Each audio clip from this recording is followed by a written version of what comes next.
Once you've installed Microsoft Outlook 2000, either standalone or as a part of the Microsoft Office 2000 package, you'll have an icon that gets placed on your Windows desktop, which of course says Microsoft Outlook. You can go ahead and click or double-click it depending upon your desktop setup to launch Microsoft Outlook 2000.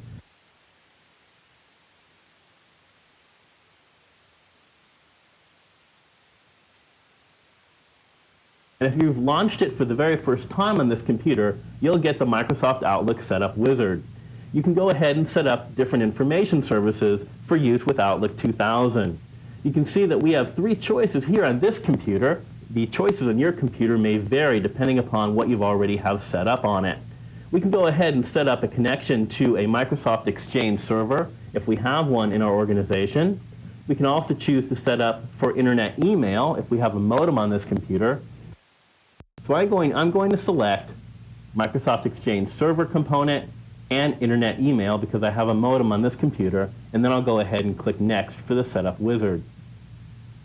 From here, I need to enter in the name of my Microsoft Exchange server within my organization. You need to ask your network administrator for this information if you don't already know it. I happen to know that the name of the Exchange server in this organization is called MCG2, so I type in MCG2. You also need to type in the name of your mailbox for Exchange server.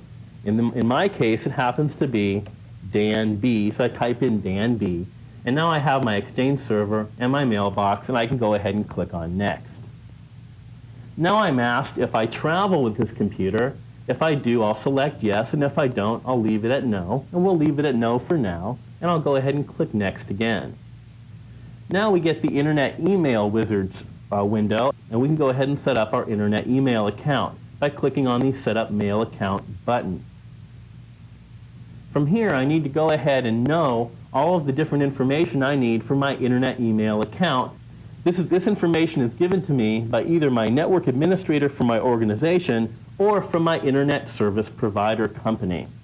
I'll go ahead and type in a name to refer to this account, and I'll simply call this Internet Service Provider. And now I'll go ahead and type in my user information.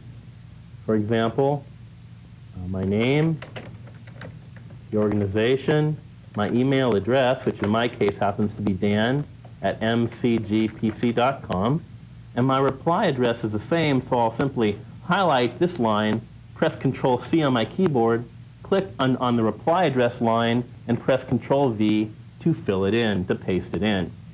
Now let's come up to the top of the window and click the Servers tab. And from here, we need to fill in our incoming mail, or POP3, Post Office Protocol 3 information, as well as our outgoing mail, or SMTP information. For POP3, my server information for my Internet Service Provider happens to be mail.ftel.net. For my outgoing mail from my service provider account happens to be mail.ftel.net. Yours could be something like perhaps pop3.something.net or smtp.something.net. Just depends upon your Internet service provider. For my incoming mail server, I need to type in my account name as well as my password. So when I connect to the Internet, this will go ahead and authenticate me to my mail server over the Internet. If I need to log on using a secure password authentication, I would check this box. And if I need to have authentication for my outgoing mail server, I'd go ahead and mark this checkbox, and I'd click Settings to enter in the settings. For my ISP, I don't need to do this, so I'm going to cancel here, uncheck this box, and I'll come up to the top of my Internet Service Provider Properties window, and I'll click the Connection tab. From here, I need to tell Outlook 2000 how I'm going to connect to the Internet for email, using a local area network, using my phone line, or establishing my connection manually. Since I have a modem connected to my computer, I'm going to say connect using my phone line, and under modem, I can select the dial-up networking phone book entry that I'm going to use to connect to my Internet service provider.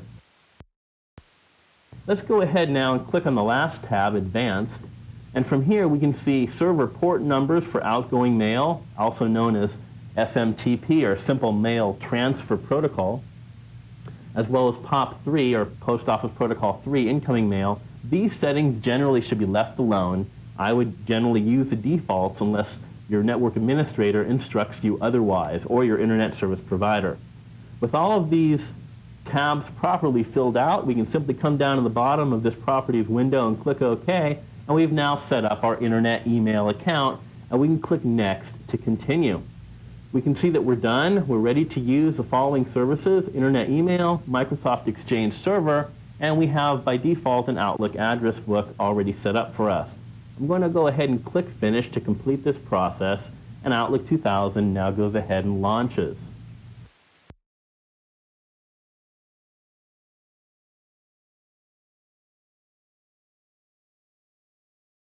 When you start Outlook 2000 for the very first time, you will get the Setup Wizard. Now, if you have an Exchange server in your organization, you can go ahead and select that, and that's where all of your messages and calendar information, contact information will be stored. If you don't have an Exchange server on your network or in your organization, that's okay. Then Outlook will automatically set you up with what's called a personal folder file, or a .pst file. That's a local file that is stored on your hard disk, and that's where all of your Outlook information will be stored.